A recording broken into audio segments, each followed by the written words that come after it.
How you doing? This is Mark coming to you from Baker's Green Acres, and I'm going to apologize right off. I don't have my smooth with me to keep this thing from shaking around, but we'll just have to live with it for this one. I'm going to just be as careful as I can.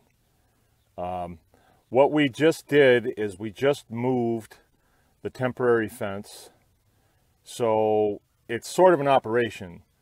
You milk every morning, so what we want is we want all the cows to come off the field and go up to the barn, get a drink of water, say hello, get milked. And when they're up there, then we have the chance to move the fence. And there's a technique to this. It's nice to have two setups of fence, which we do have. So you can actually set your next fence up, and then all you're doing is pulling up, allowing them to go on it, and then you can pull the drag fence up. So there's the lead fence and the drag fence. So I'm going to turn this around and I'm going to show you an example of how great this this technique is. Okay. So you can see my fence that I've just set. Okay. All right, you see that? These are the little pigtails, and then there's a poly wire in it. This one happens to be yellow. It's on its second year and still doing good. And I decided this morning we're going to get some more of that. So we're going to go out. We got to do some other things. We're going to get some more of that. But you look at the grass that's in here. Now, this grass is, it's on the wood side of the field road here. Right? And I've set the fence in the middle of the field road, so when the cows lean their heads over, they're going to say, oh, there's nothing over here, and they won't see this over here. They're just going to smell and feel with their noses. They're not going to see this and say, oh, there's green grass, I got to get that. They're going to just, right here is where it's going to end. But this fence is nice and hot right now. It was directly grounded out last night. I just found it over there. I checked that there was a limb on it, and so the cows were respecting it pretty well. The calves didn't. They just kind of nosed under it and went under. So there was a couple of them out this morning. No harm done. But you see all this grass that's in here. There's a lot of grass in here.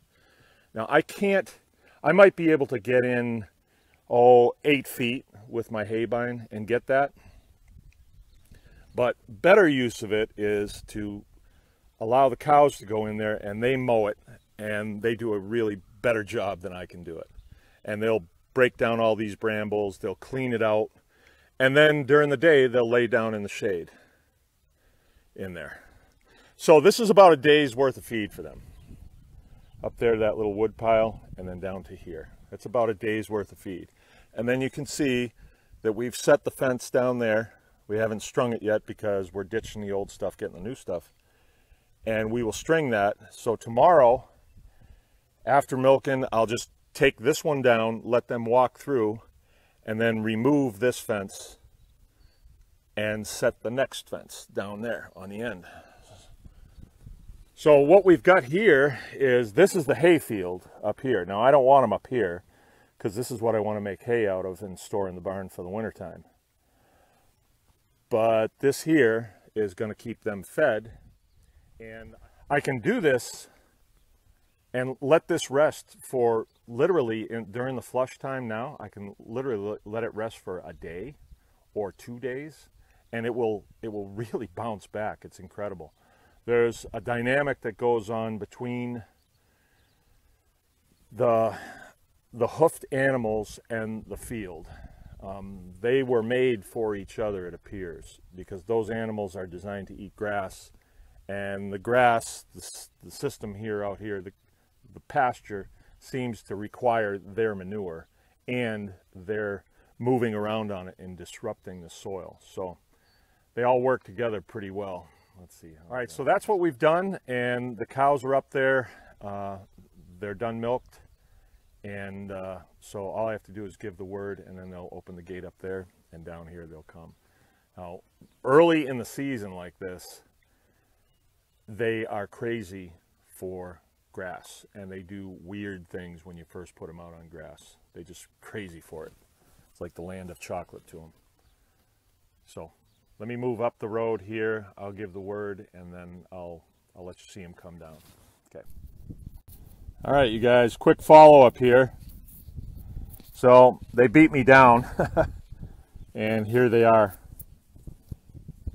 And they've got a nice corridor here that they can work on for quite a while here. The calves haven't quite made it. The calves are still up there at the barn.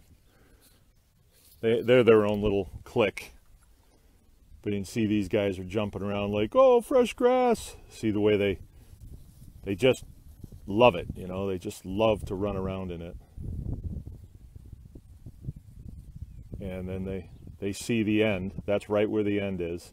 They seem to do that. They run around it to see what the perimeter is, and then they'll go to eating. But they've been eating all morning, so they're probably just going to top off and then lay down.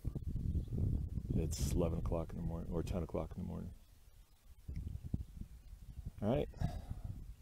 So that's how it works. I'm going to head down there and just make sure that they're not pushing on that fence. Make sure it's good and hot.